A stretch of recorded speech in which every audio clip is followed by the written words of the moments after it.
The chips will fall where they fall in this era of NIL and the transfer portal. Ben McCollum still trying to rebuild this Iowa men's basketball roster. He'll have to do so without the services of senior guard Josh Dix, who will use his final year of eligibility elsewhere. He'll be back closer to home in the Council Bluffs, Omaha area. We'll talk about his commitment to Creighton in just one moment. But first, a big thank you to our sponsor down in the metro area of Des Moines, down in Bondurant, Iowa floor covering. Check out what they can help you with as it relates to your next DIY flooring project or bathroom remodel, etc. Give them a call, 515-379-7000. That's 515-379-7000. Or you can visit them online, iowafloorcovering.com/DIY to learn more about their click together do-it-yourself flooring. You can find a link to that in the description of this video. IFC down in Bondurant.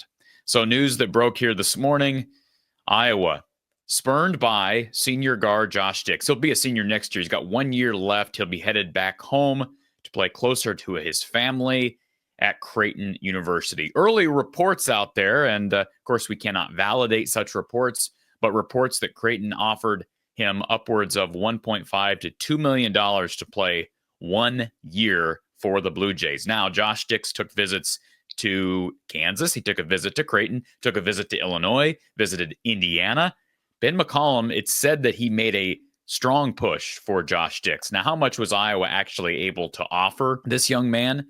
Who knows? And I don't know how all in Iowa should have been on a 1 year guard. Look, he has the potential of being a second or first team All Big Ten guard for Iowa next year, but he didn't even make All Big Ten honorable mention this year. I thought it was a major, major miss on the part of the voters. He'll likely be All Big East for Creighton, but I'm happy for him. He's going to be back home, closer to home. Am I disappointed for McCollum and his staff? Yes, because it sounds like they really made every attempt to get Josh back on this 25-26 roster, but he'll follow Owen Freeman to the Blue Jays. Remember, he is from the Council Bluffs area, so he'll literally be a quick drive from home. And there's talk out there that maybe he had reason to want to be closer to family. That rumor's out there. That report is out there. But who knows how much legitimacy there is behind it. He is going to be getting paid, regardless of where he was going to play. He was going to get paid a nice lump sum of cash. I do think he's got a potential of being an NBA player. I talked about that even during his junior year, with his ability to score off the bounce, his mid-range, his three-point shooting. He shot 42% from three this past season at Iowa. He finishes around the rim better than anybody else on the Iowa roster last year. And I do think he was Iowa's best player. I think he's going to struggle defensively at times in the NBA, but he'll be just fine at Creighton and get 1 year with a staff that knows how to coach. They've had some good defensive players there at Creighton. They score points, though, too. So he and Freeman are both going to be able to play in a strong offense and just a great program, a program that knows what tournament success is like. And you cannot say the same thing about Iowa right now. You just can't. So, again, who knows what Iowa was able to actually offer as it relates to returning with NIL, but it sounds like Creighton offered anywhere from 1.5 to 2 million. And to get that for 1 year, you can't say no to it. Who knows what he had as far as opportunities elsewhere, but regardless of NBA potential, hey, you get $2 million to play 1 more year in college and be close to home. I think any one of you out there watching probably would do that. Now, maybe you just bleed black and gold so much you'd say, never would I leave the Hawkeyes to go somewhere else and make some money. But I tell you, until you're in those shoes, it's hard to say that. So congratulations to Josh Dix.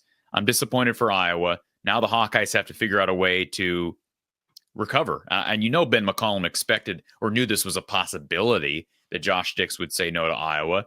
The rumors out there went back and forth over the last week or so. Yes, he's coming back. No, he's not. He's going to Illinois. We heard he might end up at Indiana. He's going to play back home at Creighton, and that's where he ends up, is with the Creighton Bluejays. Iowa has landed several people from Drake. No one else yet, though, besides Cooper Koch, who's returning, and that is a foundational piece for the future. Josh Dix has just 1 year left, so it's a blow, but not as big of a blow as some. So it is what it is. Folks, keep it locked right here. We'll continue to provide coverage as we get more news from the transfer portal. We've got Iowa women's basketball news to talk about in an upcoming video that will be released here on the channel very soon.